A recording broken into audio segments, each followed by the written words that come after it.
walk him to the car. And they're gonna, all right? I'm gonna fuck you a blade. I'll work. All right, I'll call you back. Son of a bitch. I'll do it, Honor. Bienvenue dans ce nouvel épisode du podcast We Love TFTC de We Love Cinéma. À mes côtés dans ce studio, Aurélien, comment vas-tu ? Ça va bien et toi ? Alors normalement à côté de toi il y a Guillaume, mais il ne peut être présent aujourd'hui. Du coup, pour cet épisode, il sera remplacé par Mehdi. Mehdi que vous connaissez désormais si vous suivez assidûment le podcast. Comment ça va Mehdi ? Ça va et toi ? Bah écoute, très bien. T'es content d'être là ou pas ? Ouais, super, c'est le triple retour. C'est vrai que c'est le triple retour, il est ravi. Tu nous as préparé des petits trucs apparemment. Oui, bon, comme à mon habitude, hein, des petits jeux, des petits... Ouais, ben, on va se régaler. Il régale, évidemment. Avant d'introduire l'invité, je tiens à vous dire que le prochain épisode sera un épisode spécial Noël avec 2 d'entre vous. Alors si vous voulez être les prochains invités et venir ici en studio avec nous, abonnez-vous à mon compte Insta, sur NoClick, je ferai une annonce dans les prochains jours pour vous expliquer comment participer. Et aujourd'hui, nous recevons dans ce studio quelqu'un qui me fait beaucoup rire, Alex Magie. Comment tu vas ? Ça va très bien, merci pour l'invitation. Alors, est-ce que tu peux te présenter pour ceux qui ne te connaissent pas ? Petit prince du reggaeton européen, voilà. Okay. Donc vous pouvez me retrouver sur Twitter et sur Spotify et toutes les plateformes musicales. Mon sobriquet de reggaetonner, c'est Young Jeune. Voilà, donc le dernier album s'appelle Vive le 17, fuck le 18. Voilà, du reggaeton, de la trap, de la drill européenne, plein de mélanges musicaux. Et sinon, je suis scénariste et nouvellement réalisateur. Voilà. Alors justement, l'idée c'est de faire une promo pour commencer parce que tu as sorti un film il n'y a pas longtemps qui est dispo sur OCS. Ouais, qui s'appelle Cardio, donc une comédie, une farce noire. Avec Lionel Belanski, Sébastien Chassagne, Solène Rigaud, Abraham Wepler, plein d'autres gens. C'est différent qui enchaînent les films. Hein. Bien sûr, ouais, que des cartons. Hein. Bah oui. Le film de Babor. Il enchaîne. Parce qu'on a reçu Babor la semaine dernière, il nous disait ouais, dans mon film il était différent, etc. Il joue dans tous les films en fait. Oui, mais après il est gratuit, c'est aussi pour ça qu'il est autant appelé, je crois. Et donc ouais, non, casting super sympa. Et Benoît Forjard. Alors je crois que le film est dispo à une certaine période de temps sur OCS. Ça doit être 2-3 mois. Et là, vendredi sort une interview dans le cadre d'une émission qui s'appelle Cours Central sur OCS et le film sera libre accès pendant un mois, donc c'est le moment quoi. Et alors c'était cool d'avoir parce que moi j'adore Lionel Belanski. Je l'avais découvert quand j'étais ado dans Delphine 1 Yvan 0. Ah ouais. Le film. Et Farouja le film, non ça ? Exactement. Ouais. Et je trouve que cet acteur est vraiment drôle. Ah ouais. Et puis alors c'était bien de tourner avec lui. C'est super. Okay. Très facile, même quand tu l'emmènes à 22h dans les bois de Vincennes et que tu vois pas les marques au sol, il ne se plaint pas, tu vois. Il se la joue pas star quoi. Non, il est très simple. C'est différent aussi, il se la joue pas star. Un peu plus. Ouais, Très bien. Oui, d'ailleurs, je vais passer un extrait parce que donc Young Jeune, c'est aussi ton nom d'artiste. Donc, parce qu'il n'y a pas simplement le dernier album, il y avait aussi, je crois, l'école du biberon. Non, c'est quoi déjà le titre ? Il est technique. C'est l'école Montessori du biberon d'argent. Oui, voilà. Un album dédié à la petite enfance. D'accord. Et au reggaeton, encore une fois. On va écouter un extrait. Je l'aimais trop, comme un frotteur de métro. Obligé de dealer pour lui acheter des vrais bijoux, pas du faux. Young jeune, dédicace aux girls qui se respectent. 24-24 sur le terrain, gadjo, titulaire comme Pierre Alain Fro.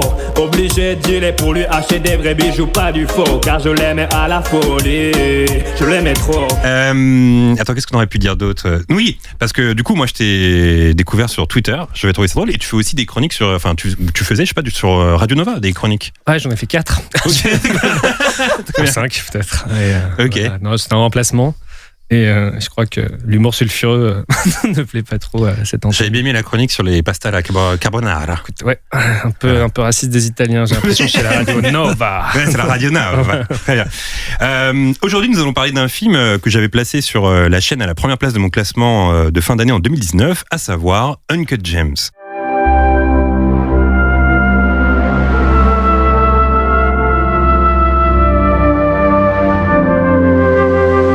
Réalisé par Josh et Ben Safdie, Uncut Gems situe l'intrigue en 2012 à New York et raconte l'histoire d'un bijoutier se livrant à divers combines qui vont très rapidement le rattraper. Ce film, produit par A24, est porté par un Adam Sandler formidable et presque méconnaissable, qui remplaça pratiquement au pied levé Jonah Hill, à qui le rôle était à la base destiné. Un magnifique coup du destin pour l'ancien pensionnaire du Saturday Night Live, puisque ce rôle lui a permis d'obtenir plusieurs récompenses dans différentes catégories. Très bien reçu par la critique et par le public, Uncut Gems est le 5e film des frères Safdie, Film qui arrive 2 ans après le très bon Good Time et qui assoit encore plus leur statut de réalisateur montant qui compte. Alors messieurs, la traditionnelle question qui ouvre ce podcast, quel est votre premier souvenir lié à ce film ?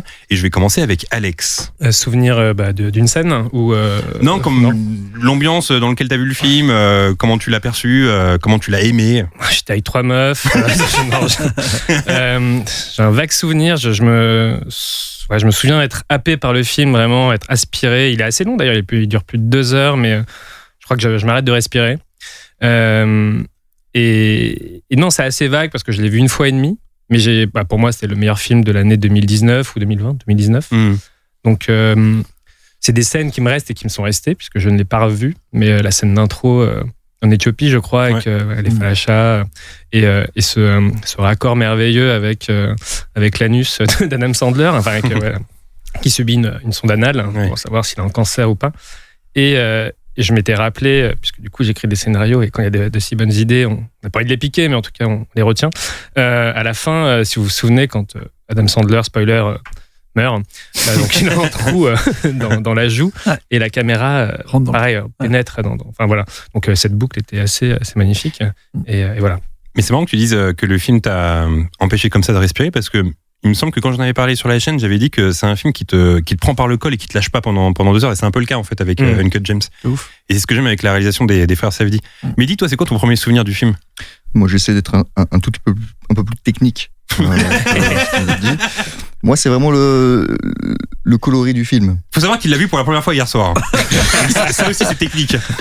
C'est un bon souvenir. Mehdi a aimé les couleurs, on dirait. J'ai trouvé qu'il y avait un lien entre je sais pas, il y a un jeu de couleurs entre un aspect un peu bleu-violet pendant tout le long du film. Qui rappelle les modes. Ouais. C'était technique, hein. Bravo. Voilà, qu'est-ce que vous en pensez de ce que je viens de dire ? Vous trouvez ça technique ? Qu'est-ce que vous en pensez de ce que je viens de dire ? C'est technique. C'est plutôt un avis de joaillier, quoi. Mais j'apprécie. J'aime les bijoux. Aurélien, ton premier souvenir du film ? C'est pareil, je pense que je l'ai vu pour le coup sur Netflix, non ? Parce que si je m'abuse, je suis pas sûr qu'il était sorti en salle ce film en France. Non, Netflix. Il faut que tu cites la plateforme, c'était à la radio. Donc, je balance. Mais je crois qu'à l'époque, il était sorti dans quelques salles aux États-Unis. Ils font ça là-bas aux États-Unis, un peu quelques salles et Netflix. Ah, ok. Ouais. Et je me souviens pareil que vous en vrai d'être complètement inspiré par le film. Je me souviens de l'avoir vu avec ma meuf et qu'elle a pas kiffé du tout et qu'au bout de 10 minutes, tu sais, je pense que c'est ce genre de film où tu rentres tout de suite dedans et tu t'en sors plus, ou alors tu rentres pas dedans et c'est foutu après, tu dégages quoi. Et il y a beaucoup de scènes que j'ai retenues. Pareil, des trucs très visuels. En effet, le trou, c'était charmé. Les couleurs, mais moi je dirais plutôt le fait de, tu sais, tout scintille et tout brille, on dirait. Tu sais, il y a beaucoup de trucs qui passent sur l'objectif là. Moi, techniquement, je suis à chier. Donc, mais tu sais, les trucs un peu à la J.J. Abrams, où on a l'impression qu'ils mettent carrément la caméra dans les lumières et tu vois des reflets en fait. Ça, j'avais bien aimé. Beaucoup d'effets visuels. Puis Adam Sandler quand même. Enfin, je pense que il est complètement dingue dans ce film. Vraiment, je l'avais jamais. Moi, déjà, Adam Sandler, j'ai un a priori positif. J'aime bien ce mec. De base, son spectacle, je crois qu'on en avait déjà parlé. Sublime spectacle. Je le trouve, sur Netflix aussi, je le trouve mortel. Puis toute l'histoire, quand tu t'intéresses à Judah Pato, à tout ce qui s'est passé, enfin sa carrière en fait, pas uniquement d'acteur. C'est un mec que je trouve brillant, qui s'est enfermé des fois dans des trucs, mais que je trouve mortel. Et là, je trouve que c'est pile poil le rôle un peu grotesque, mais en même temps hyper dramatique. Qui lui convient parfaitement en fait. Il y a les deux côtés en fait. À la fois il est drôle et en même temps il est hyper hardcore. Je trouve ça super dur à faire et à retranscrire en fait. Et je trouve que vraiment ils ont réussi à tout mettre dans le film. Et à la fin j'étais juste en mode genre putain c'était trop court presque. Alors que c'est long. D'ailleurs, déjà à l'époque, il y avait des photos qui avaient filtré de tournage d'Adam Sandler qui était un peu grimé comme ça. Ça avait un peu surpris tout le monde. On se demandait parce que finalement, on n'a pas l'habitude de le voir dans des rôles. Surtout avec son bouc, tu sais, tout le temps une de soleil. On se disait, qu'est-ce que c'est que ce truc ? On dirait un Ringo. On pensait que c'était une blague, que c'était un truc pour le SNL et tout. Et c'est vrai qu'il était métamorphosé, quoi. Moi, ce qui m'a plu avec ce film, Uncut James, c'est que, et plus globalement, chez les frères Safdie, c'est ce style un peu électrique et énergique qui donne à leur mise en scène. Je l'avais déjà aperçu dans Good Time, le film d'avant avec Robert Pattinson. Et aussi, ce que j'aime avec leur cinéma, c'est qu'on sent qu'il y a une importance donnée aux vraies gueules de cinéma. Ah, c'est vrai. Dans le film, il y a un acteur qui s'appelle Bogosian, et Eric Bogosian, c'est un gars qu'on avait vu dans Harry dans tous ses états, ou même dans la série Succession. Ils l'ont un peu remis au goût du jour. D'ailleurs, je crois que c'est pour ça qu'il a joué dans Succession après. Et eux, ils ont vraiment tu vois, ils donnent une importance comme ça aux gueules. Il y a aussi John Amos qui joue dans le film. John Amos, c'est le père de qui joue dans Un prince à New York, qui joue le voisin de Adam Sandler dans le film.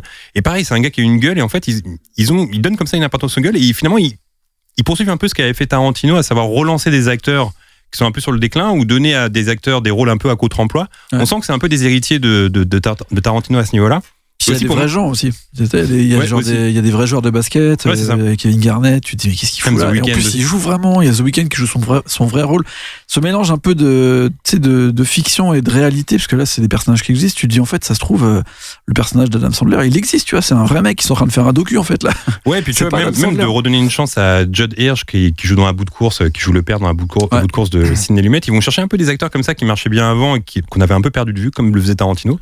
Donc je trouve que c'est un peu des héritiers de Tarantino et aussi de Jerry Schwartzberg dans le style, parce que des films comme Panic à Needle Park ou encore L'Épouvantail, ça aurait pu être des films qui, je pense, auraient pu plaire aux frères Safdie. Ouais. Donc on sent qu'ils sont comme ça issus de pas mal d'influences. J'avais lu récemment un passage d'un interview dans le livre New York Stories, qui est édité chez Capricci, où en gros un type leur disait d'où vient votre amour du cinéma, et il disait que quand ils étaient petits, leur père emmenait les frères comme ça dans un motel dans le Vermont, et que très souvent il neigeait, et que quand il neigeait beaucoup, le père louait Misery et Shining. Donc il regardait Misery et Shining dans le motel qui était encerclé de neige, et le père disait franchement, s'il y a trop de neige, je sais pas comment ça peut virer, je peux vite péter les plombs en fait. Et ils avaient 10-11 ans les petits, et en gros ils expliquaient que ça avait peut-être conditionné leur envie de faire du cinéma et d'être fascinés par le cinéma, quoi, peut-être. Donc mais leur père, il avait l'air génial, parce il y avait un troisième film, je crois qu'il y avait Ami Public avec Kev Adams. Dans la sélection. C'est vrai qu'on peut plus vite péter les plombs. Ils ont pris Adam Sandler pour le coup. On peut vite péter les plombs, effectivement. Tout à l'heure, tu parlais d'une scène, enfin de la scène d'intro. Alex, il y a une scène en plus comme ça qui vous a marqué dans le film, une scène qui retient votre attention et votre souvenir, Alex? Une ou deux. Une assez marrante et tragique. C'est à la fin de Pessard, quand il parle avec sa femme et qu'il essaye de la reconquérir parce qu'il vient de larguer et se faire larguer par sa meuf qui cherche un appart. Et donc il lui sort un sourire d'abruti mais tellement misérable, et elle lui dit tu me donnes une deuxième chance. Elle le regarde et elle éclate de rire parce qu'il a l'air vraiment idiot, et elle lui dit t'as l'air tellement idiot, quoi. Et lui il garde son sourire, non mais vas-y réfléchis et tout, et elle lui dit non mais j'ai plus envie de te voir de ma vie, quoi. Et il garde son sourire de chien battu, et c'est savoureux parce que Adam Sandler joue vraiment trop bien ce genre de personnage. Et la deuxième, j'ai déjà spoilé l'issue du film, mais alors pour le coup, pour moi, c'est l'une des plus belles scènes de ces dernières années. Enfin, elle est magnifique. C'est la dernière scène du film, quand il est dans sa bijouterie et que les deux gros bras russes sont dans le sas, que le match se joue et qu'il fait les allers-retours entre l'écran, le match de basket, qui pourrait lui permettre, si ses paris sont bons, de gagner, je sais plus d'1 million de dollars, quoi. Ouais. Régler ses dettes et ensuite se casser. Et donc, il y devient comme un fou parce que t'as un pari qui marche de Paris, ça doit aller jusqu'à, je sais pas, 15, 20. Et les deux mecs dans le sas, où ils sont trois, du coup, les gros bras plus le membre de sa famille. Et donc, il les libère et c'est bon. Enfin, il a gagné, il va pouvoir les rembourser, sauf qu'il se prend une balle direct. Et la scène est incroyable avec le jeu de miroir. Enfin, ça m'avait vraiment scotché, quoi, à l'époque. J'avoue. C'est la scène que t'avais marqué aussi, Mehdi, tu m'en parlais hier. Ouais, avec la musique en plus qui... Et les couleurs, j'imagine. Et les couleurs aussi. Les couleurs aussi.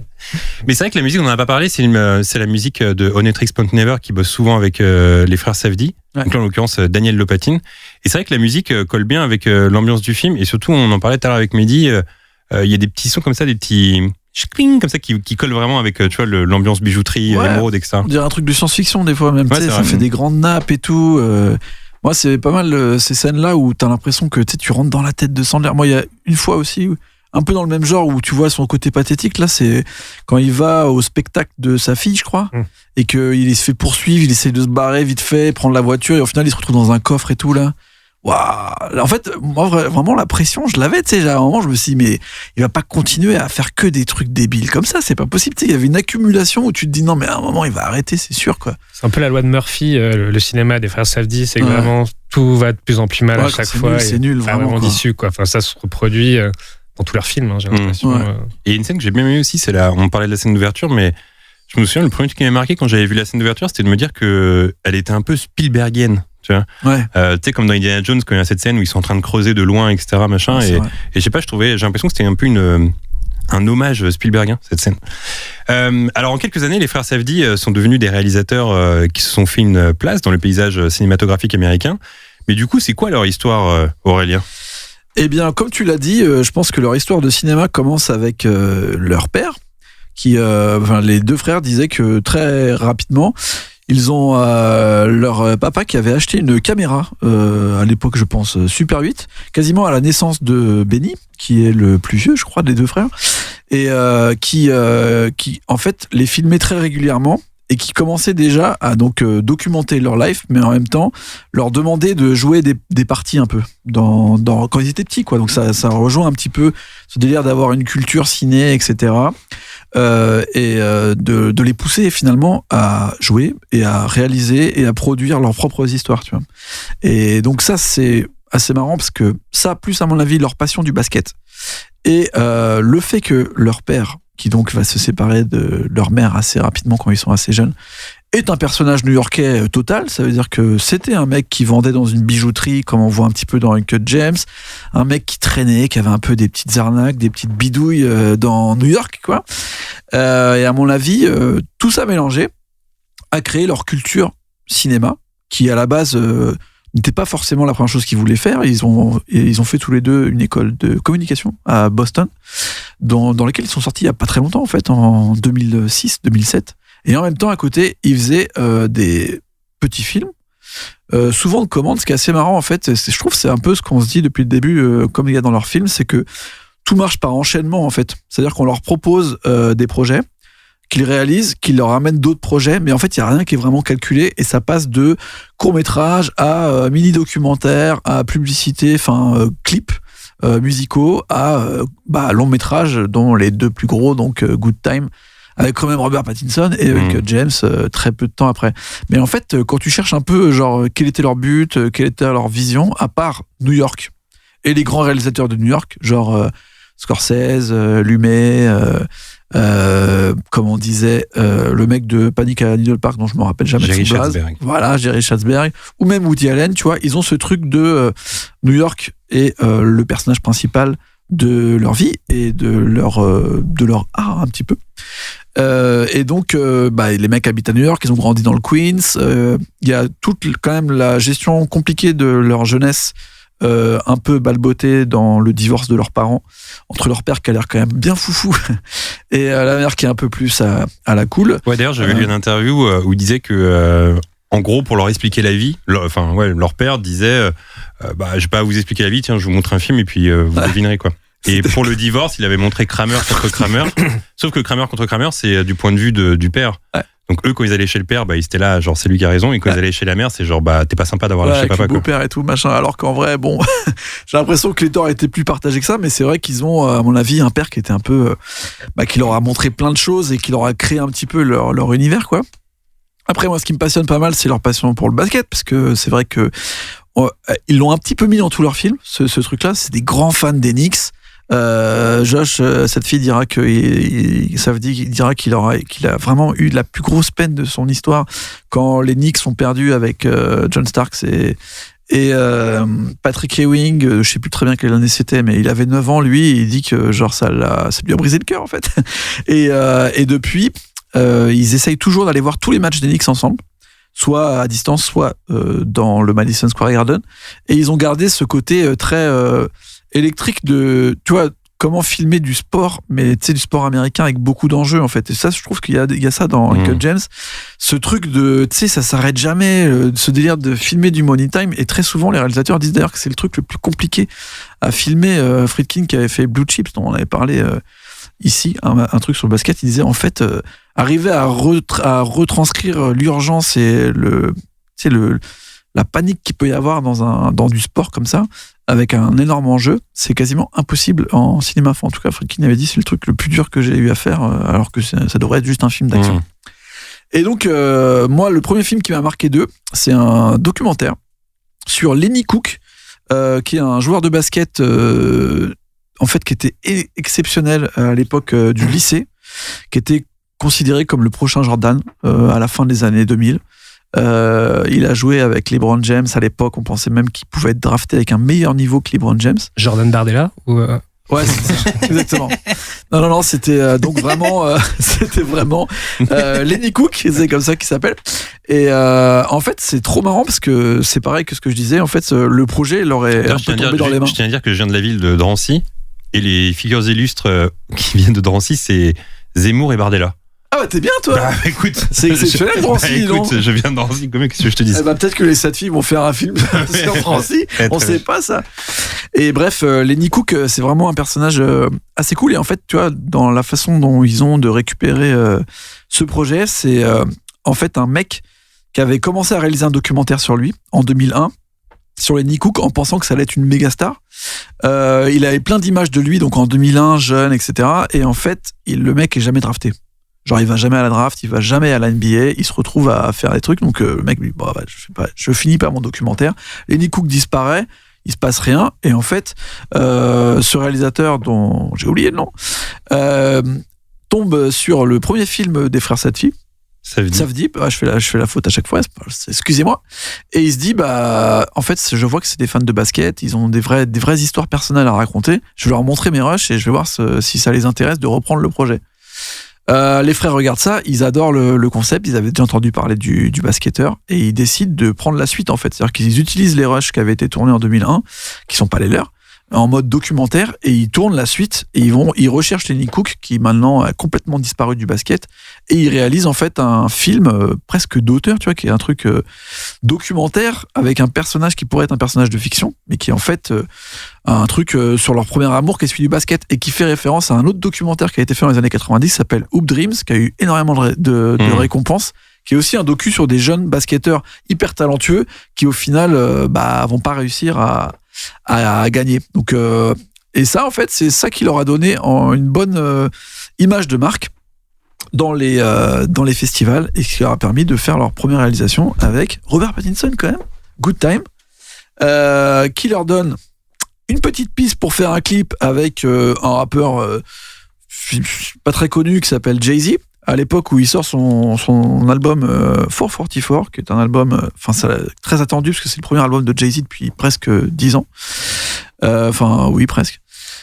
Et il a décidé de réaliser plusieurs clips qui sont des vraies histoires. Et en fait, Jay-Z avait bloqué sur la scène de l'hélicoptère qui poursuit les deux frères dans Good Time, donc Benny Safdie et Robert Pattinson, et il dit je veux que vous composiez un truc un peu autour de ça. Et en fait, ils font entièrement un clip vu du point de vue d'un hélicoptère, comme si c'était un hélicoptère de surveillance de flics. Et ça parle des inégalités, et avec la ville de New York en grande partie, et les inégalités raciales, etc. Et ce clip de Jay-Z va leur donner la force pour pouvoir récupérer Adam Sandler en rôle principal de leur film Uncut James. C'est ça qui est marrant, en fait, t'as l'impression que toute leur carrière, pour l'instant, est dessinée sur presque des accidents et des choix qu'ils font, où très souvent, ils récupèrent des bonnes idées qu'ils ont eues pour un court-métrage, un long-métrage ou bien un clip, et qui vont les utiliser dans plusieurs façons, et que ça va faire tilt chez des gens importants, qui leur permettent comme ça de devenir hyper important, avec toujours cette ville, New York, en toile de fond. Ce qui est passionnant, je trouve. Très bien. En général, vous savez, quand j'organise un podcast, je me demande à l'invité de me donner 5 films, et après j'en choisis un. Et parmi les 5 films, tu avais aussi proposé Marie à tout prix, qui est apparemment une de tes comédies préférées. Et on avait parlé avec justement Babor il y a 2 semaines de Dumb & Dumber des frères Farrelly. Du coup, j'ai préféré parler d'Uncut James. Mais Marie à tout prix, apparemment. Bah ouais. T'en raffoles. J'en raffole, je l'ai vu 100 fois, je crois, okay. enfant. Et 2-3 fois depuis que je suis mature. Mais avec une nouvelle lecture, j'avais oublié toutes les couches. Donc c'est une comédie romantique classique, mais en plus, ils avaient déjà annoncé le phénomène des stalkers avec Matt Dillon, qui étant détective privé et qui va tomber amoureux de Marie. Le mec qui a des plaques d'urticaire, qui fétichise des pieds. Voilà, Pire stalker. Voilà, il y a tout un tas de personnages dans le sillage de Ben Stiller qui, lui est l'amoureux éternel de Marie. Et j'avais oublié à quel point il était complet et magnifiquement troussé, quoi. C'est marrant parce que là, tu parlais de Stalker, et en fait, hier soir, j'ai revu le film Her de Spike Jonze. Et il y a une scène qui m'a marqué dans le film, donc ça se passe dans le futur, les relations amoureuses ont changé, ont évolué. Et le personnage de Joaquin Phoenix a un dîner avec celui d'Olivia Wilde. Et en gros, il lui dit, je suis allé voir sur ton Insta ou quelque part toute ta vie, donc je sais plein de trucs sur toi. Et à ça, elle répond, oh, c'est trop mignon, merci. Tu sais, en fait, genre dans le futur, en fait, c'est devenu mignon de stalker parce que c'est devenu un truc qui est. Genre, est-ce qu'aujourd'hui, stalker, c'est devenu quelque chose de creepy ou de mignon ou de normal? Tiens, Alex, je te pose la question. Est-ce que c'est devenu quelque chose de creepy de stalker aujourd'hui? Si c'est pour me connaître un peu mieux, tu l'as fait d'ailleurs, tu sais que je fais des chroniques radio. Tu t'as tapé mon nom, espèce de pervers. J'ai travaillé mon sujet, t'es un journaliste que je ne suis pas. Vous êtes des stalkers, les journalistes. Pardon. Tu stalkes toi un peu midi ou pas? Moi, je l'ai vraiment fait effectivement pour Instagram, pour ton compte Instagram. Il a stalké ton compte Insta. Il a tout regardé. Du début jusqu'à la fin. T'as aimé les couleurs? Ouais, j'ai beaucoup aimé les couleurs. Il a tout regardé, ce qu'il m'a dit, il a un maillot du PSG, tu vois. Ah, tu vois, je t'ai pas menti. Bah bravo. Et alors, ça t'a plu son compte Insta, Alex? Plutôt classique, il n'y a pas de... C'est pas de folie. Alors, dans ce film, une des choses plaisantes est de voir Adam Sandler dans un rôle à contre-emploi. D'ailleurs, c'est marrant parce que Pattinson aussi, c'est un peu une habitude chez les frères Safdie, parce que Pattinson était un peu à contre-emploi dans Good Time aussi. C'est ouf. Nous étions habitués à le voir dans des rôles comiques et souvent débiles, et dans Uncut Gems, il prouve peut-être pour la première fois de sa carrière qu'il est un grand acteur. Et c'est souvent ce qui se passe avec les rôles à contre-emploi, ils permettent à des interprètes de se révéler ou de s'affirmer sous une autre lumière.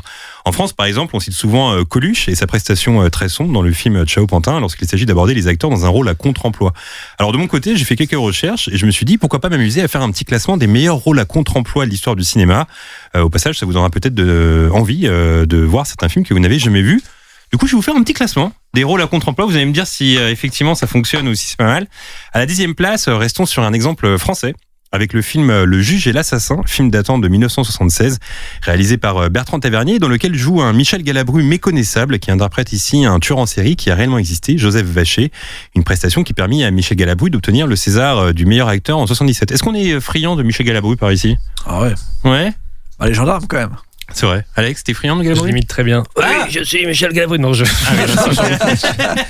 C'est vrai qu'il est mal. Ça vient, toi, Mehdi, à Galabru, t'en raffoles? Ah, j'aime beaucoup. Ouais. Je me suis dit, Alex va dire les couleurs de Galabru. 3 fois, c'est À la 9e place, Ryan Gosling, qui, pour ceux qui l'ignoraient, a débuté avec chez Mickey avec Justin Timberlake, Britney Spears ou encore Christina Aguilera, et qui, des années plus tard, pour son premier rôle principal au cinéma, a interprété un juif membre du parti nazi et leader du Ku Klux Klan dans les années 60. Ce film s'appelle Danny Balint et s'inspire encore une fois d'un personnage qui a réellement existé, Daniel Burros, un rôle qui a permis à Ryan Gosling de se détacher de son image lisse et de s'imposer comme un acteur à fort potentiel. Vous avez vu ce film Danny Balint ou pas? Non. Non? Je savais même pas que ça existait, tu m'as fait peur avec la tu l'as vu toi? Ah oui, je l'ai vu. Ouais, Alors, t'as aimé? super. Ouais, super film. Ouais. Est-ce qu'il paraît que je viens dans Gosling? Tu l'as pas vu? Non, j'ai pas vu, mais j'ai vu des extraits sur YouTube où c'est vrai qu'il est un peu glaçant, comme on dit. Mhm. Il est glaçant ou pas? C'est un de ses premiers rôles, non? Ouais, bah je l'ai dit dans le truc juste. D'accord, ok, j'avais pas vu. Excuse-moi. À la 8e place, un film que j'aime beaucoup, Copland, réalisé en 1997 par James Mangold et qui compte à son casting un Sylvester Stallone en bout de course, shérif à moitié sourd, un peu minable et utilisé par ses collègues. Un rôle à l'opposé de ce qu'il avait l'habitude de jouer, c'est-à-dire le gros dur dans des énormes blockbusters, un rôle pour lequel Stallone accepta de prendre 20 kilos, lui qui avait toujours eu l'habitude de soigner sa ligne pour ses films. Et c'est vrai que pour ceux qui l'ont vu, Copland, Stallone est vraiment bon dedans. Hein, Aurélien? Ouais, c'est vrai. Tu l'as vu toi, Alex? Non, Copland? pas vu non. Ça te donne envie de le voir ou pas? Les 20 kilos en plus, de Stallone, ouais, ça te tente, hein, mais pourquoi pas. À la 7e place, 2 films, Insomnia de Christopher Nolan et Photo Obsession de Mark Romanek, puisque dans ces 2 films, on trouve un Robin Williams, pas drôle du tout, qui joue à chaque fois un énorme psychopathe. Christopher Nolan expliquera d'ailleurs qu'il ne faisait aucun doute que Robin Williams pouvait jouer ce genre de rôle, puisqu'il avait déjà prouvé dans Le Cercle des Poètes Disparus ou encore dans Will Hunting qu'il pouvait jouer des rôles dramatiques. Et c'est vrai qu'on pense souvent à Robin Williams pour des rôles comiques, et au final, dans sa carrière, il a excellé dans plein de rôles dramatiques. Photo Obsession, c'est flippant. Même dans la vraie vie, quoi. C'est un sacré drogué. Oui, donc. c'est vrai. T'as pas tout à fait tort. Et c'est dramatique. 6e place maintenant. Foxcatcher de Bennett Miller, film dans lequel on trouve un Steve Carell méconnaissable encore, inquiétant et grimé, qui joue le personnage de John Dupont, homme qui encore une fois a réellement existé et qui était l'entraîneur du lutteur et champion olympique Mark Schultz. Un film qui a permis à Steve Carell de changer définitivement de dimension. J'imagine que vous l'avez vu, Foxcatcher, autour de la table? Dupont. Ouais, il m'a fait flipper aussi. Tu l'as vu toi, Ouais, Foxcatcher? Il est cool ce film. Après, j'adore Steve Carell et Channing Tatum, mais ouais, glaçant, ouais, super. On le Toi, tu l'as reconnaît vu, pas Mehdi, trop, en si? plus. Non, je l'ai pas vu. Vraiment bon. Ils lui ont fait une tête, on dirait, il a mis sa tête dans le micro-ondes. C'était trop bizarre. Mais tu sais, quand j'ai vu les premières images, je savais pas que c'était Steve Carell qui jouait dedans, et je savais pas que c'était lui en fait. J'avais pas tilté. On le reconnaît pas. Je sais pas, ils lui ont fait, tu sais, des sortes de trucs tombants, enfin, pour que ça ressemble plus au personnage, mais. Je crois qu'il y a un docu sur Netflix de la vraie histoire, je crois, que j'ai pas vu, mais c'est pareil qui est cool. À la 5e place, on arrive au milieu, Charlize Theron, qui en 2003 interprète dans le film Monster de Patty Jenkins, la tueuse en série Eileen Wuornos, qui entre 89 et 90 a tué 6 hommes alors qu'elle se prostituait. Une Charlize Theron méconnaissable physiquement, qui grâce à ce film a remporté l'Oscar de la meilleure actrice en 2004. Pareil, j'imagine que Monster, vous avez vu ça? Non? J'ai oublié, pas sûr. Moi, j'ai jamais vu Monster. Moi, j'ai vu. Ouais, c'est bon? Ouais. C'est sale. C'est sale, apparemment. C'est méga sale. Très bien, écoute, ça me tente. 4e place, La Nuit du Chasseur, en 1955, de Charles Laughton, immense classique du cinéma américain qui a permis aux spectateurs de découvrir un Robert Mitchum complètement différent, qui joue là un tueur en série misogyne. Et j'ai noté quelque chose d'assez intéressant à propos de ce rôle, c'est que Gary Cooper et Laurence Olivier n'étaient pas très chauds à l'idée d'interpréter ce personnage, par peur que ça se répercute sur leur carrière.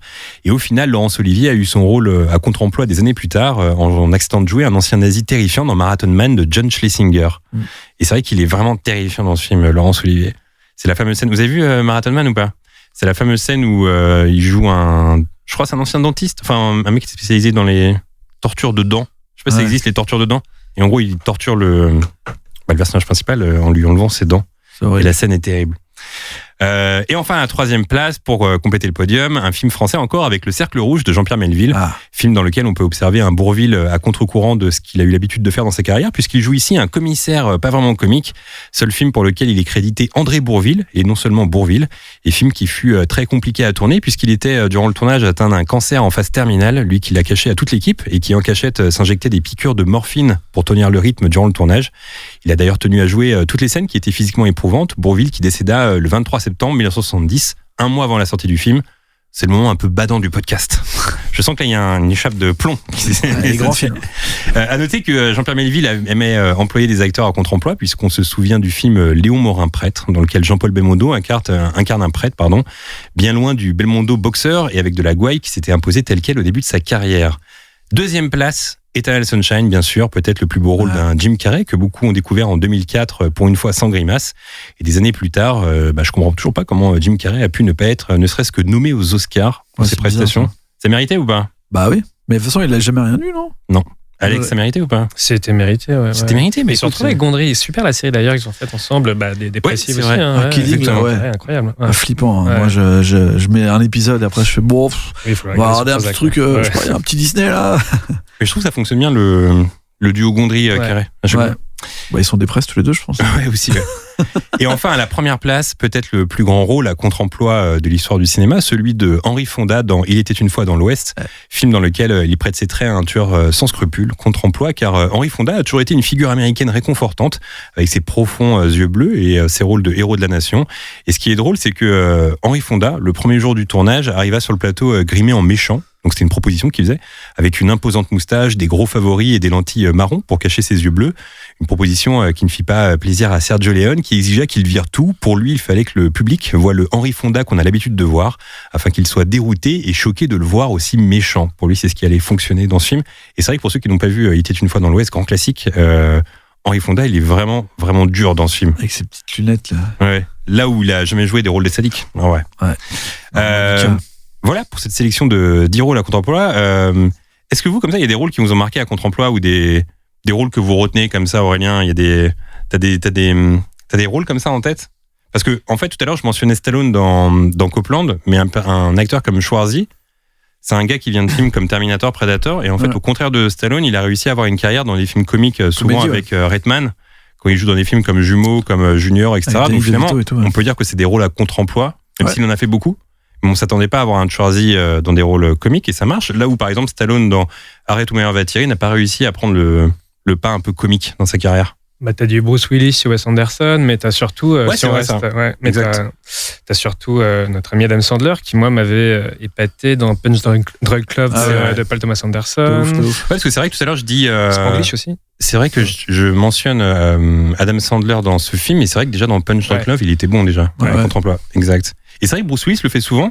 Mais d'ailleurs c'est assez drôle parce que Bruce Willis on l'identifie à un acteur qui joue dans des films d'action un peu durs, etc. Mais finalement, il vient d'une série qui s'appelle Moonlighting, dans laquelle il avait un rôle comique et de fanfaron un petit peu. Ouais. Et du coup, le contre-emploi, au début, c'était de le faire jouer dans Die Hard, Ouais, parce que personne n'y croyait en plus. parce que personne n'y croyait, personne ne voulait. Et finalement, après, comme tu dis, Alex, quand il joue dans des films de Wes Anderson, bah là, c'est aussi un contre-emploi. Donc en fait, j'ai l'impression que c'est un des rares acteurs qui a eu plein de rôles à contre-emploi, Bruce Willis. Très bien vu, Alex Magie. Bravo pour cette. Tu cherches un chroniqueur parce que Mehdi s'endort. Non, je réfléchissais en fait à. Oui, et t'en as Moi, un j'ai ou pas Gérard Jugnot dans Une époque formidable. Je sais Ah, pas c'est si vrai. c'est vraiment C'est un rôle à contre-emploi, ça? Ouais, je sais Bah, pas. c'est vrai qu'il est pas rigolo. Mais après, c'est vrai que la deuxième partie de carrière de Gérard Jugnot, ça fait plus rigoler. Genre les choristes, tout ça là. Moins drôle. Ça, c'est Non, encore mais cool. Junio, il est à contre-emploi dans le film de Patrice Lecomte avec Jean Rochefort, qui s'appelle, où ils font un road trip en voiture, où Jean Rochefort joue un présentateur télé. J'ai Ouais, bah, j'ai pas vu ça, moi. Vous m'aidez vraiment pas. Mais je l'ai pas vu, celui-là. J'ai plus le titre. Un taxi pour deux. Non, mais putain, merde, j'ai pas le titre. Désolé. Avec, dans la grande maison de campagne avec la fille malade. Je sais plus, je l'ai vu quand j'étais Non. ado, je m'en souviens plus. Ouais, je sais non. que c'est Jean Rochefort qui est un présentateur télé, et en gros, ils Ah, sont non, sur la pas route encore. avec Junio. Tandem, voilà. Ah, Tandem, bien sûr. Voilà, j'ai retrouvé in extremis le titre. Belle chanson. Mehdi s'endort, effectivement, mais Mehdi a une chronique. Hein, Mais il y a une chronique, ouais. il est là, il a une chronique. Alors, comme je disais en début de podcast, tu nous as préparé quelque chose. Et effectivement, t'en parlais tout à l'heure, Aurélien. Les frères Safdie sont identifiés un peu à la ville de New York et vice-versa. Complètement. Ils sont vraiment à fond dans l'ambiance new-yorkaise.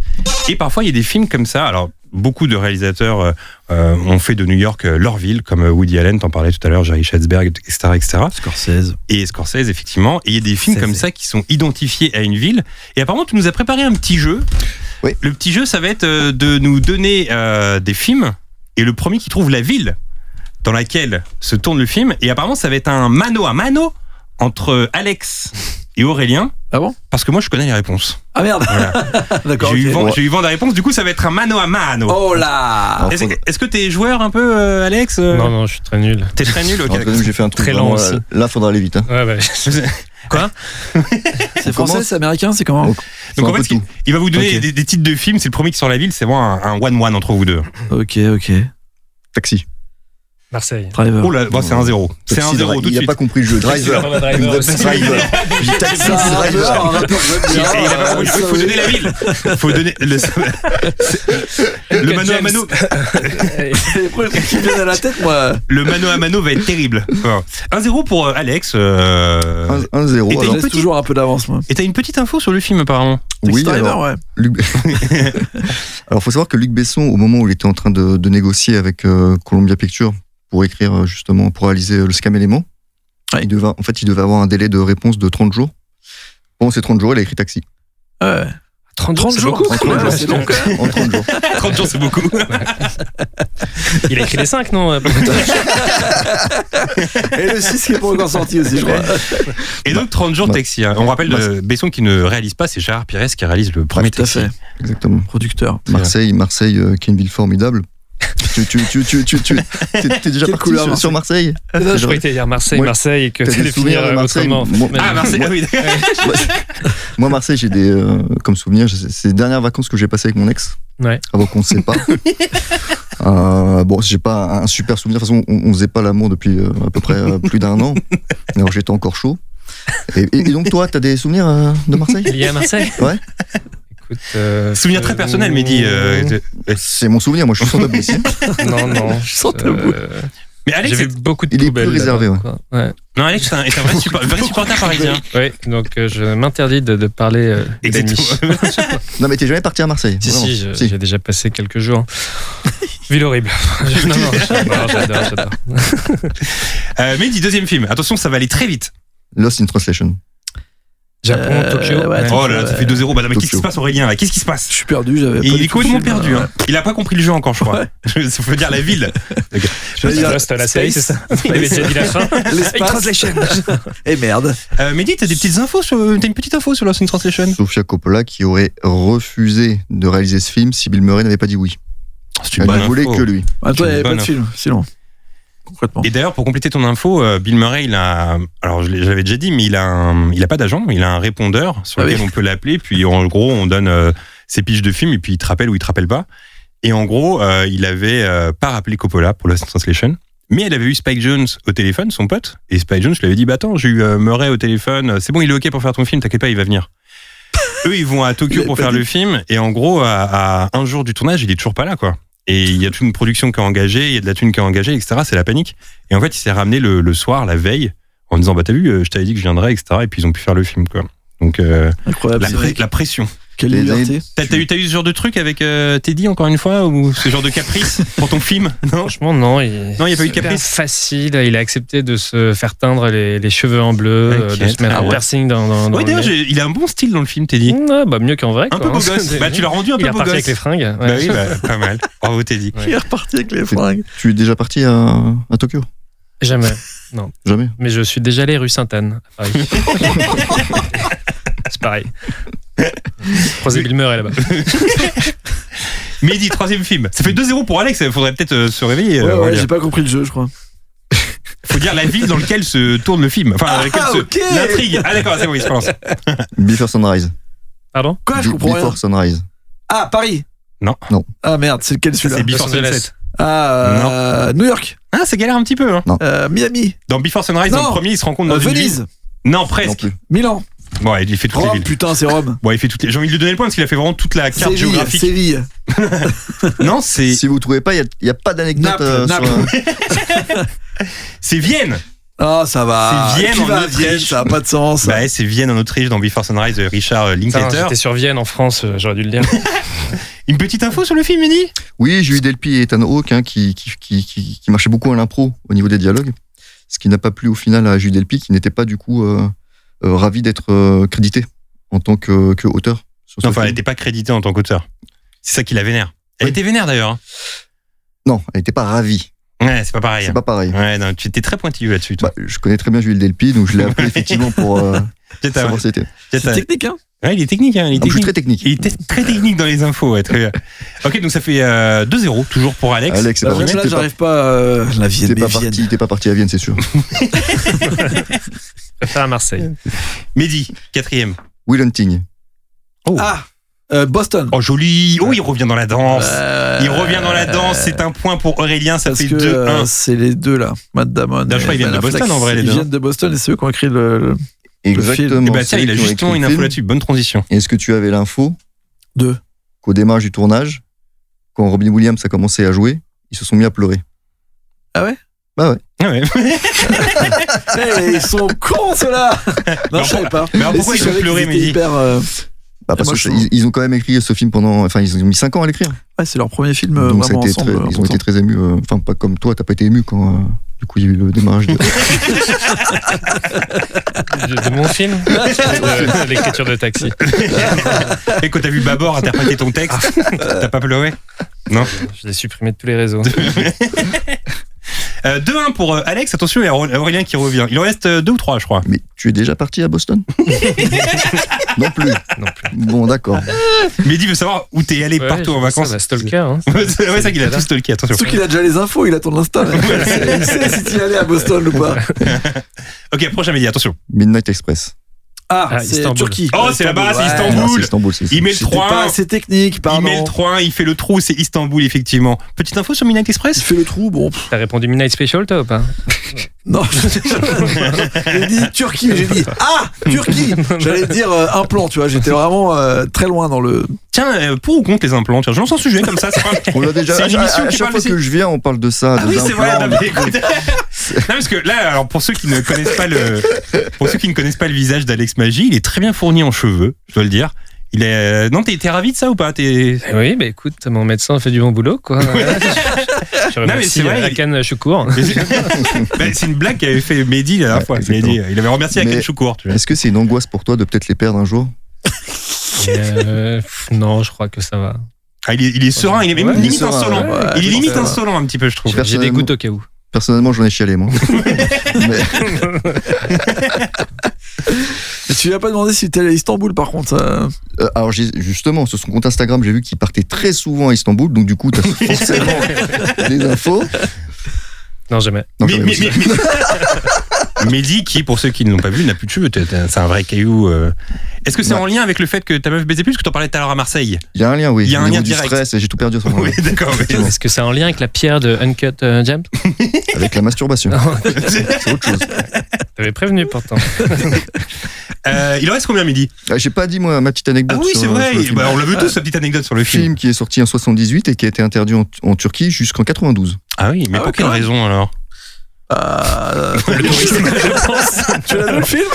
Pour quelle raison, Pour Mehdi? quelle raison? Oui, on se demande. Bah, je te laisse répondre.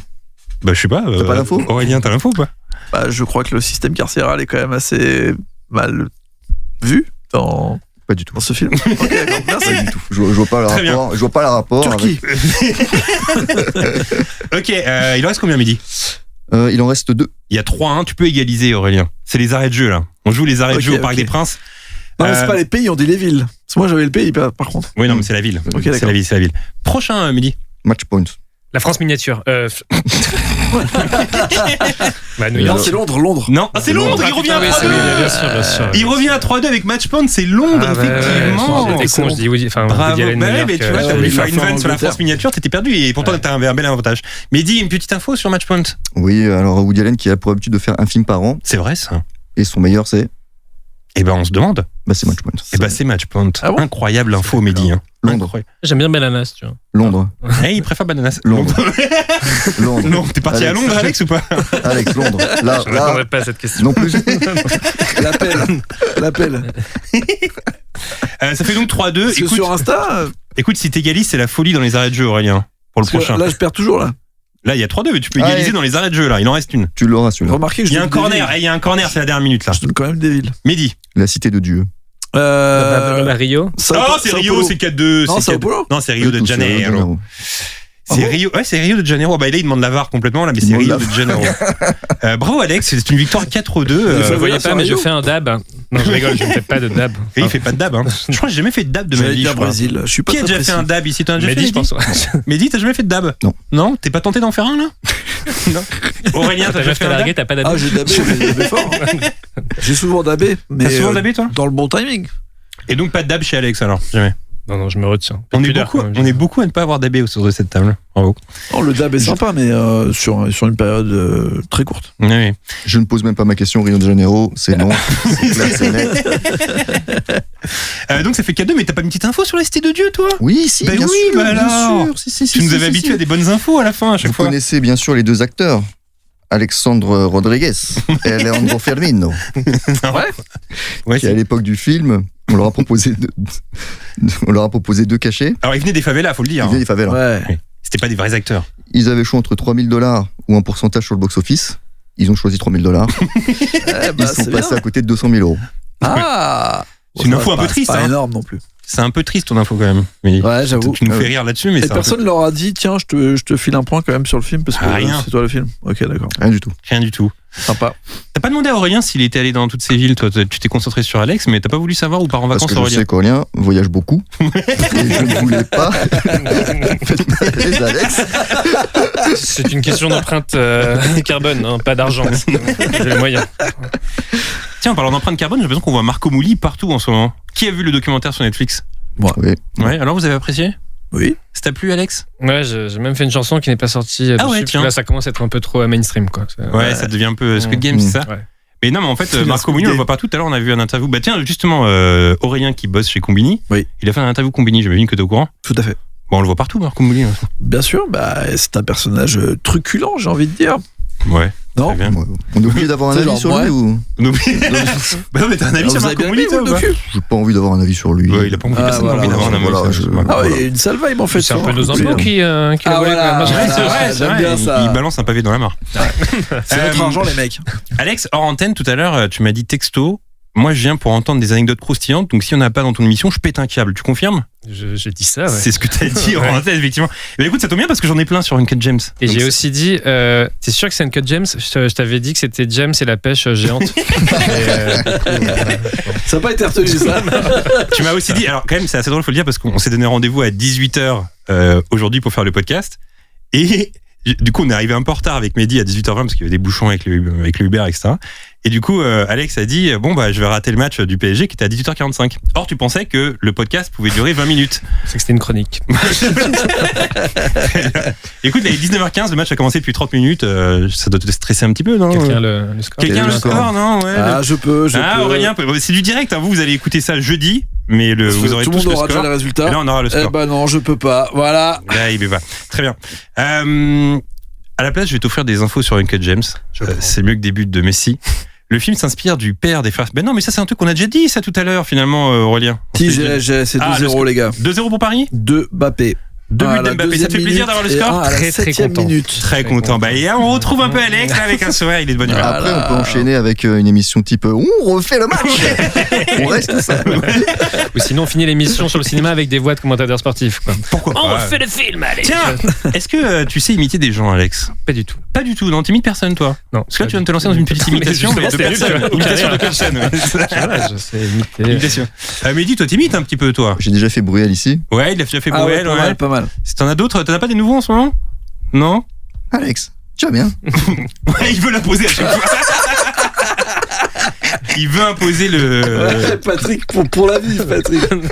Non, alors, il y a un truc. Non, par contre, il y a un truc intéressant, c'est que faut savoir que. Donc, moi, Mehdi, je le connais depuis longtemps, depuis le collège. Et il est persuadé. Qu'il est un très bon chanteur. C'est vrai ou pas, Mehdi? Je suis, oui, la jante féminine est toujours un peu touchée par.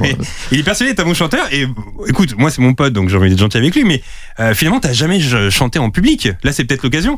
Et je sais que tu maîtrises à la perfection le refrain de Couleur Mentalo. Tu te sens là de nous le faire ou pas? Non, je vais faire un truc plus technique. Ah oui, parce qu'il pense maîtriser la montée. C'est quelle montée que tu maîtrises? T'es l'oreille absolue ou pas? Non, la montée de je vais Daniel la faire. Lévy et de. C'est quoi déjà? Non, mais vous allez découvrir. On va découvrir tous ensemble. Je n'ai jamais eu les pieds sur terre. Je veux être un oiseau.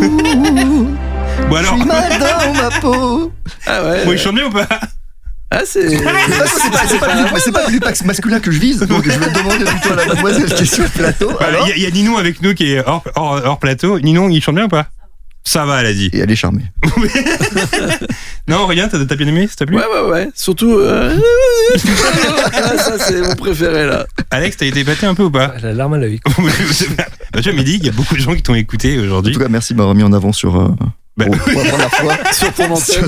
Pour un petit freestyle. Pour que tu te fasses repérer éventuellement par un producteur. Ouais. Ouais, Dove appelé là, je crois. Dove. Dites-nous sur Twitter. Je l'avais oublié, Dove.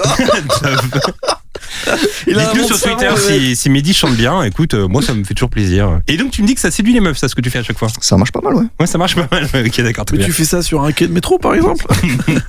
Très bien, Mehdi. Je suis un peu ému moi aussi. Pour ce film, on retrouve les infos maintenant qu'on sait qu'Mbappé a mis un doublé. Pour ce film, les frères Safdie étaient tellement insistants sur le fait de tourner en 35 mm qu'ils ont accepté d'avoir un salaire réduit afin de pouvoir tourner en pellicule. Ah ouais. Des vrais amoureux du cinéma, les frères Safdie. Des vrais fans de péloche. Kevin Garnett, le célèbre basketteur qui joue dans ce film, son propre rôle a été casté pour 2 raisons. La première, c'est que l'action se situe en 2012 et qu'il fallait un joueur qui était une méga star à cette époque. Et la deuxième, c'est que Kevin Garnett avait toujours rêvé d'être acteur. Voilà. En fait, il rêve d'embrasser une carrière d'acteur après sa carrière de joueur NBA. Mais il joue trop bien, moi, je trouve. Ouais, il joue bien, il est bon. C'est la femme de Adam Sandler qui a persuadé son mari d'accepter le rôle après avoir lu le script. Lui qui, à la base, n'était pas forcément chaud, comme quoi Sandler voulait pas jouer dans Uncut James à la base. C'est la femme qui l'a chauffé, c'est fou. Et puis il y avait cette anecdote apparemment où en plus quand il a vu le clip de Jay-Z, ça lui a mis une petite pression. Ouais, Il bah, s'est ça dit chauffe genre, un peu. ouais. Après, Jay-Z, Sandler, tu connais Jay-Z quand même. si je ne me trompe pas, c'est peut-être une citation apocryphe, mais a déjà dit que lui choisissait ses films en fonction de la localisation et Ah ouais si c'est Cancun, c'est sympa, quoi. C'est-à-dire plage, bel hôtel, je peux venir avec ma Donc femme là, et mes New enfants. York, et c'est parfait. Voilà. dans une C'était bijouterie, Très wow. excitant pour lui. Mais tu sais que c'est Et un marrant. coffre de bagnole. Bon, En plus, Tu sais que c'est marrant ce que tu dis parce que c'est complètement l'inverse. Chez Nicole Kidman, j'ai lu ça il y a pas longtemps. Maintenant, elle choisit ses rôles en fonction du lieu le plus proche pour l'école de ses enfants en fait. Ah oui. C'est-à-dire qu'elle fait pratiquement que des rôles à Los Angeles parce qu'elle veut pouvoir emmener ses enfants à l'école, etc. Donc maintenant, elle a joué dans tellement de films qu'elle s'en bat un peu les couilles. Quoi. Après que des rôles à Los Angeles, c'est quand même 90% du cinéma C'est vrai. encore. Ouais, mais elle veut pas se déplacer à de l'étranger. yogi un peu dérangé, donc ouais. La maison du perso d'Adam Sandler dans le film est la même maison que possède Freddie Mercury dans le film Bohemian Rhapsody. Info courte mais efficace. Voilà, dans Bohemian Rhapsody, c'est la maison d'Adam Sandler. Putain, j'avais pas du tout remarqué. Figurez-vous que dans ce film joue l'actrice Tilda Swinton. Ah bon? Ouais, vous allez me dire, mais attendez, il n'y a pas Tilda Swinton dans Uncut C'est le James. basketteur. Comment? Qu'est-ce qu'il dit? Le basketteur. L'actrice Tilda Swinton. Oui, bien Oui, sûr. voilà. Non, c'est toi qui joue le basketteur avec une blackface. Pardon, je n'ai pas le bout de ma blague. Mais bon, allez, Non, c'est pas qui joue avec une carnette. Non, elle joue pas du tout ça, Alex. À un moment donné, on entend juste sa voix au téléphone pendant les enchères. Ah bon? Voilà, c'est ce que joue Tilda Swinton. Et ton info était erronée. Je sais pas où tu l'as chopée, mais elle était erronée. Elle a pris combien pour l'échange téléphonique? Je pense que c'est gratos, à mon avis. Hein. Sympa. Ouais, je pense. Comme t'as dit. Personne n'a été payé dans le film? Je ne peux rien dire. Ah, tu peux rien dire. Dit, Il y a quand même eu un petit budget acteur dans le film, non? Dans ton film?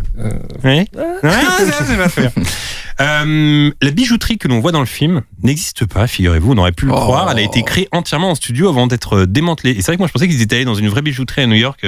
En fait, pas du tout, c'est un studio, quoi. C'est la magie du cinéma. En même temps, les angles de caméra, je pense pas qu'ils auraient pu tous les faire. Enfin, je sais pas. Surtout en 35 mm. Par contre, les autres boutiques sont en dur, c'est des vrais. C'est vrai, Ok. c'est les vraies boutiques. Ouais. Ça, par contre, c'est une info que je te donne. Et enfin, pour terminer, la performance de Adam Sandler dans le film a été saluée ni plus ni moins que par l'acteur Daniel Day-Lewis. Ah ouais. Et quand t'es adoubé par ce type, c'est que t'as fait du très bon travail, n'est-ce pas, Aurélien? Ah, c'est un truc de fou. Surtout quand on parle de transformation et tout. Daniel Day-Lewis avec Christian Bale, c'est quand même les boss de. Tiens, j'ai une petite la info sur transformation. Daniel Day-Lewis à vous donner. Ah ouais? Parce que figurez-vous qu'avant, j'habitais de 2005 à 2010 place de la Madeleine. Et ma voisine du dessus était Isabelle Adjani. Ça va pour toi? Ouais, Isabelle Adjani. Et j'entendais tout. Je vais pas aller plus loin, mais j'entendais tout ce qui se passait dans l'appartement en haut. Tu te confies aussi, hein? Je me confie aujourd'hui. Toi aussi, tu te Ouais, moi, confies, je me hein. confie. Mais d'ailleurs, tu t'en souviens d'ailleurs? Bah oui, j'étais là. Oui, t'étais là, bien évidemment. Et donc, on était avec Toute Mehdi. la passion pour la chanson, parce qu'elle chante beaucoup, Jenny. Aussi. Mais oui, mais on était un soir, tu te rappelles, Mehdi, et on entendait Isabelle Adjani copuler en haut. C'était Ah, ok. c'était un bon moment. On se sentait privilégié quand même. C'est un fantasme. Oui, et donc, Daniel Day-Lewis était en couple avec Isabelle Adjani. Il a eu un enfant avec Isabelle Adjani et cet enfant vivait avec Adjani, place de la Madeleine. Ce qui fait que quand Daniel Day-Lewis venait récupérer le fils, eh ben, il venait directement dans cet immeuble. Et ça m'est déjà arrivé de me retrouver bloqué dans un mini ascenseur avec Daniel Day-Lewis. C'est stylé, ça. Et ça, c'est plutôt stylé, tu vois. Je savais que ça te ferait plaisir, cette Tu as anecdote. dit une fois, genre, Gang of New York, pas mal. Non, j'ai jamais dit Non, il ça. s'est contenté de lâcher une caisse et de rien dire. Très gênant. Non, mais d'ailleurs, on a une autre. T'imagines dans une interview après Daniel Lewis, il fait genre, je vais vous raconter une anecdote. Non, mais J'étais à Paris, j'allais chercher mon fils et il y avait un Français, il a pété dans l'ascenseur. Non, mais par contre, on a une autre info en commun, Mehdi, c'est que finalement, Adjani a fini par déménager. Et un jour, on sort de cet appart avec Mehdi et on voit la porte. Donc, elle habitait en face de chez moi. C'était un duplex, il y avait un étage au-dessus, un étage devant. Et la porte de chez Adjani était ouverte. Et on aperçoit comme ça un appartement complètement vide. Donc, avec Mehdi, on entre. Comme des bons stalkers. D'ailleurs, c'est là qu'on voit que c'est un bon stalker, Mehdi, parce que C'est clair. on monte dans l'appartement parce qu'on sent qu'elle a déménagé et qu'il n'y a plus personne et que c'est fini. On cherchait en fait des petites culottes, mais. les pieds sur terre. Oui, il a entonné ça là derrière, avec l'écho et tout. Et en fait, on aperçoit un carton par terre. Donc ça doit être un carton de trucs. Enfin, c'était devant l'entrée, donc carton de trucs qu'ils avaient dû laisser parce que ça faisait 2-3 jours que le carton était là. Donc à mon avis, de trucs qu'ils voulaient jeter. Et dans le carton, il y avait un livre de Merlin l'Enchanteur. Tu te rappelles, Mehdi? Très bien. Merlin l'Enchanteur Disney. Et sur la première page, il y avait marqué pour le nom du fils de Daniel Day-Lewis et Isabelle Adjani, de la part de Tatata, machin, etc. Finalement, j'ai récupéré ce livre. Et beaucoup plus tard, il y a quelques temps, genre il y a 1 an, j'ai vu que ce gars était sur Insta, leur fils, et que maintenant c'est devenu une sorte de mannequin méga connu aux États-Unis et tout. Et en fait, j'ai fait une story où je montrais le livre avec marqué pour machin de la part de Tata machin. Et j'ai nommé le fils de Daniel Day-Lewis. Et du coup, il a fait une story après pour dire ah, trop bien, trop de bons souvenirs de revoir ce livre, etc. Je dis bah si tu veux, je te le renvoie et tout. Il me fait non, je m'en branle. Du coup, C'était juste pour Instagram. du coup, j'ai ce livre qui appartient au fils de Daniel Day-Lewis. Voilà, Putain, ça vient stylé. compléter l'info C'est pas sur Daniel Day-Lewis. On approche désormais de la fin de ce podcast, mais avant de se quitter, le segment du dernier et de la dernière, tout ce que notre invité a accumulé culturellement ces dernières semaines. Alex, première question, le dernier film que tu as vu au cinéma? Le dernier Wes Anderson. Ouais. The French Dispatch. Ouais, voilà. Et alors, t'as aimé? Beaucoup aimé. Parfois, mon esprit sortait du film parce que c'était un peu. Exigeant. Ouais. C'est vrai que Technique. c'était très riche. Beaucoup de plans, des histoires un peu déconstruites. Mais à chaque fois que j'y revenais, j'y prenais du plaisir. J'étais un peu ébahi, quoi. C'était magnifique. Ok. Mais un peu chiant. Mais ça, j'ai un peu pensé ça du film aussi. Pareil. J'ai beaucoup aimé, mais il y avait un côté où parfois je m'ennuyais un petit peu. Mais en sortant de la salle, je me disais, c'est quand même un privilège de voir des plans aussi construits, aussi riches. Ouais. C'est assez fou. Tu vois, la redite de mai 68, l'histoire est pas non plus incroyable, mais il y a quelques scènes belles. Le dernier endormi, film. moi. Ouais, pardon. Non, je disais, je me suis micro-endormi. Je Ah fais ouais des micro-siestes Très bien. sur les 2 premières histoires. Voilà. Le dernier film que tu as vu via une plateforme. Non, je me suis refait tous les Inaritu, mais en les louant du coup. Voilà. Sur Canal, certains étaient dispo, donc j'ai revu Babel, Amour Chienne et 21 grammes, et j'avais oublié à quel point c'est un très très bon réalisateur.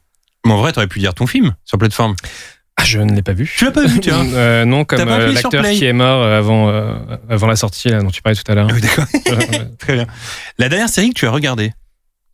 Là, j'ai commencé celle de Blanche Gardin ce matin parce que j'étais un peu inquiet. Enfin, bon, j'aime bien Blanche Gardin aussi, mais j'ai créé une série depuis 2 ans avec Benoît Forgeard, réalisateur de Yves, que j'ai coécrit, et on a écrit une série qui s'appelle Perle sur une fille qui a des problèmes gastriques et qui pète et qui va finir par se lancer dans un spectacle de pétomanie. Donc c'est un peu l'inverse de la série de Blanche Gardin, mais j'avais très peur en regardant le pilote de dire que on doit arrêter. Parle de voilà.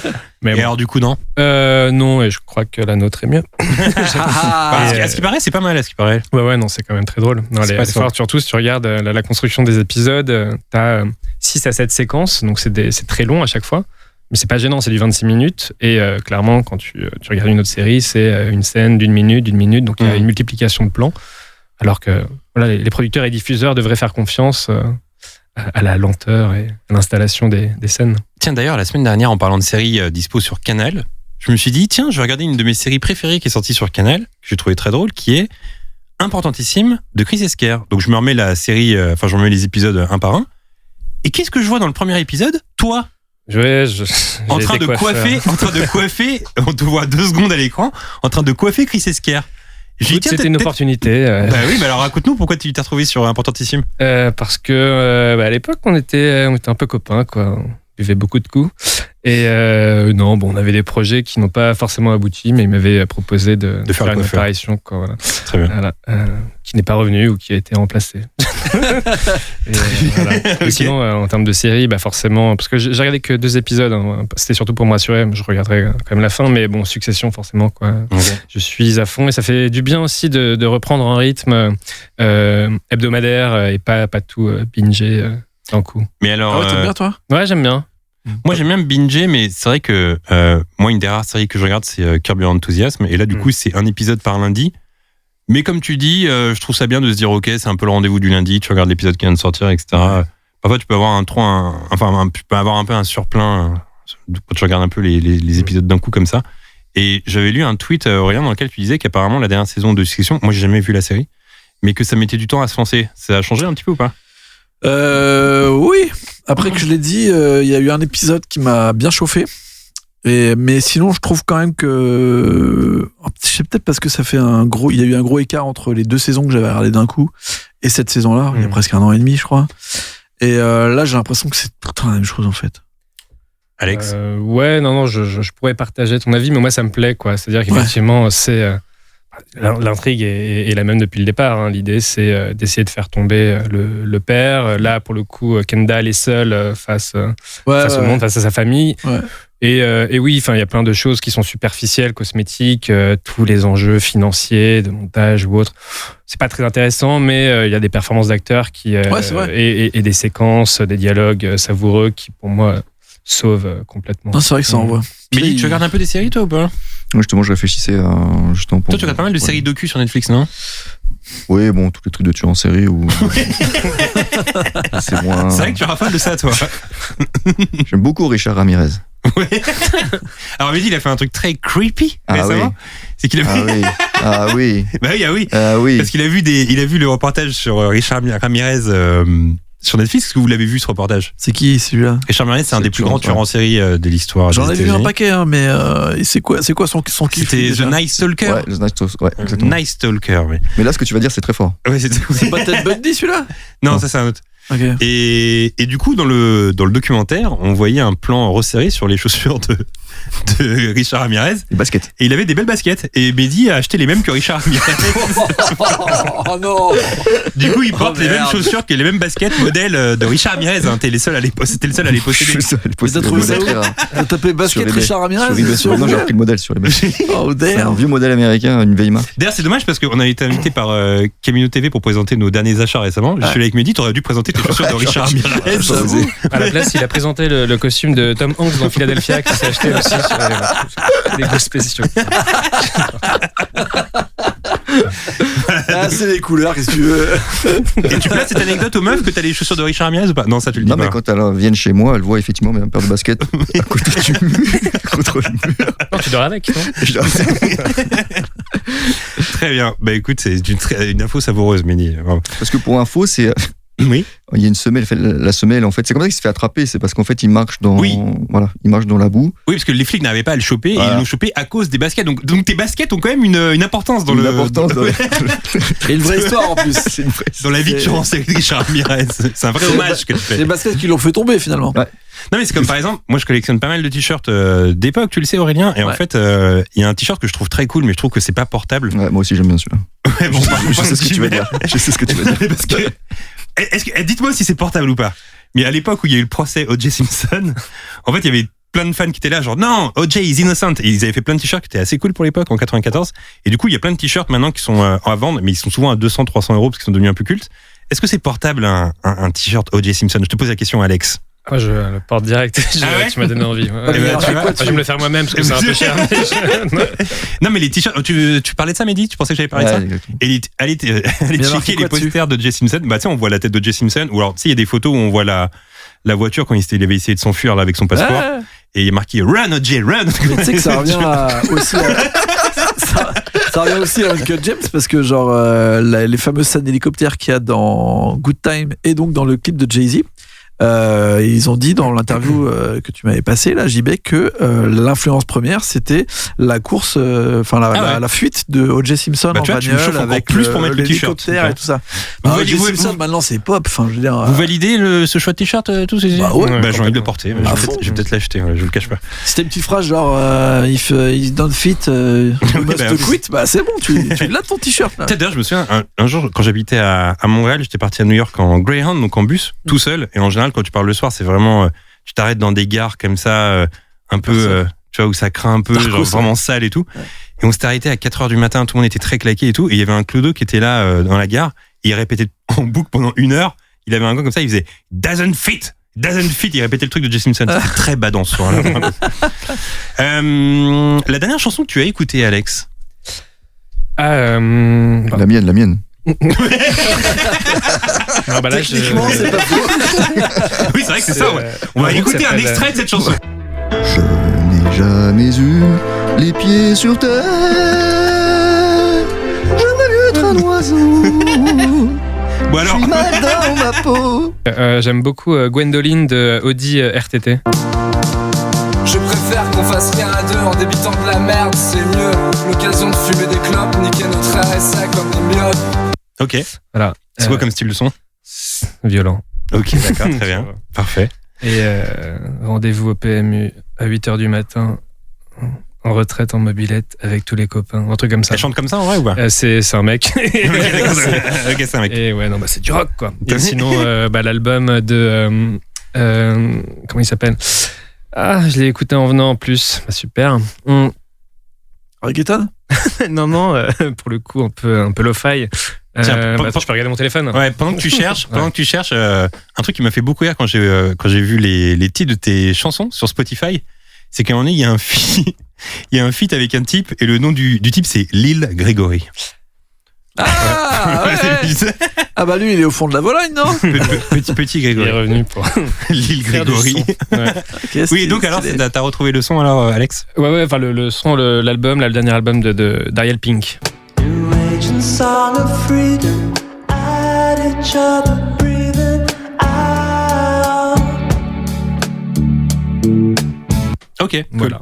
Tu savais que Ariel Pink était un pro-Trump? Est-ce que Ouais, je sais. tu sais que, en fait, moi j'aime beaucoup un article qui s'appelle John Moss. Bah oui, je sais. Ouais, voilà. Philosophe. Et en fait, John Moss et Ariel Pink Pink était, ouais. étaient allés soutenir Trump. Ouais. Et je me souviens, j'étais là genre, bon, c'est relou, tu vois. Ouais. Enfin bref, mais je Je suis continue d'écouter désolé leur son. de redire ça, mais vous savez, c'est quoi le premier clip qu'ont fait les frères Safdie? Non? Un clip de 2015 d'Ariel Pink. Sérieux? Ah ouais. Voilà, voilà. Et tous rejoints, C'est fou, Incroyable, non? content d'être venu. Incroyable ce qui se passe. Incroyable. Mais il avait une sortie très marrante sur Trump, Ariel Pink. Bon, je crois qu'il a eu quelques sorties homophobes, mais il a aussi dit qu'il était tellement gay, genre de Trump, et qu'il pouvait lui mettre dans le cul quand il voulait. Quoi. Ok, Donc, pourquoi pas. Qui a envie de la mettre, Mehdi? Trump? Séduisant ou pas? C'est un bel homme. Oui, Oh non. Oh non. Bel homme, Alex, Trump ou pas? Très beaux implants faits en Turquie. Oui, bah, Ça se regroupe, voilà, ça se regroupe avec ça se retrouve avec la Tous se chronique de regroupent, Midnight voilà. Express. Tout se Bravo. regroupe, bravo. Incroyable émission. Le dernier livre que tu as lu, Alex? Le Voyant des tempes d'Abel Quentin. Je crois que c'est Ok. le prix de Flore, hein, mais je l'avais lu avant. Pas un suiveur. Donc, je regrette de l'avoir lu désormais. Non, vraiment, c'est trop bien. C'est un mélange un peu entre Philippe Roth, La Tâche et du Houellebecq, mais limite en mieux. Alors, je trouvais que c'est très bien écrit, très drôle. Et voilà, ça parle un peu de cancel culture, mais de manière intelligente. La dernière BD que tu as lu, est-ce que tu lis des BD? Je lis des BD. J'ai relu. C'était il y a 2 semaines, ça faisait longtemps que j'en avais pas lu parce que je ne suis pas un gros bébé. C'est Caricature de Daniel Cloves. Ok. Voilà, c'est plusieurs histoires très drôles, enfin très sinistres, mais drôles. C'est vrai que c'est très cool. Le dernier objet culturel que tu as acheté? 2 places au Parc des Princes. Ah, pas mal. Ouais. Pour voir PSG Nantes. Voilà. T'as assisté à un but de Messi. Ouais, le premier but. Très bien. C'était culte ou pas? Dans l'histoire. Ouais, surtout pas qu'on met mal. 2 autres buts. Un but contre son camp, je crois, et un but de raccro. Mais non, j'ai acheté des livres quand même. J'ai fait des cadeaux là. Ouais. Cadeau de Noël? Ouais. Très bien, je Ouais. note. Et enfin, pour terminer, le dernier ou la dernière artiste que tu as suivi sur les réseaux, est-ce que tu as suivi un compte ou un artiste comme ça que t'aimes bien? Mehdi, je crois. Il a liké toutes tes photos. Je t'ai dit, c'est qui lui? Comment il s'appelle Benjamin Tranier. Voilà, je l'ai follow back. Très bien. Voilà. Pas mal, c'est très gentil de follow back. Quel personnage. Ouais. Ce podcast est désormais terminé. Alex, c'était cool de t'avoir avec nous aujourd'hui. Est-ce que tu peux nous en dire plus sur ton actu, ta petite actu? Est-ce que tu as une actu? Ouais, comme je disais, donc Cardio, mon court-métrage, voilà, disponible gratuitement sur OCS pendant 1 mois à compter de vendredi. Est-ce que tu peux nous raconter un peu le plot de ce film? Alors, Lionel Abelansky incarne un runner du dimanche qui court dans les bois de Vincennes et qui va tomber sur ce qui semble être une travailleuse du sexe. Il s'approche, lui demande son prix et puis il alarde de plusieurs coups de couteau. Il repart ensanglanté et malheur, en fait, c'était un acteur d'un film étudiant qui se jouait dans les bois. Et donc, l'acteur qui incarnait une travailleuse du sexe est mort. Et donc, voilà, un peu un imbroglio et qui va donner lieu à d'autres imbroglio. Et il y a aussi, d'ailleurs, elle joue la femme dans le film de Lionel Abelansky, dont j'ai oublié le nom, Élise Nicole. qui fait partie des Robins des Bois, Et ouais, qui ouais. joue dans le film. Beau Ouais. casting quand même. Ouais, écoute. Très bien, on fait bravo. ce qu'on peut. C'était hein. ton premier film. C'était mon premier film, ouais, exactement. Bah ça va, c'est cool comme acteur pour un premier film. Ouais. Bravo. C'est donc la fin de cet épisode. On vous conseille de voir ou de revoir Uncut Gems, film dispo sur Netflix. Et par ailleurs, si vous ne savez pas quoi regarder, on vous conseille également de vous promener sur le site Cinémature de We Love Cinéma, outil parfait pour trouver des idées. Merci à Ninon et Timothée qui ont contribué à réaliser ce podcast. Quant à nous, on se retrouve dans 2 semaines pour l'épisode de Noël avec 2 d'entre vous. À bientôt. Bye.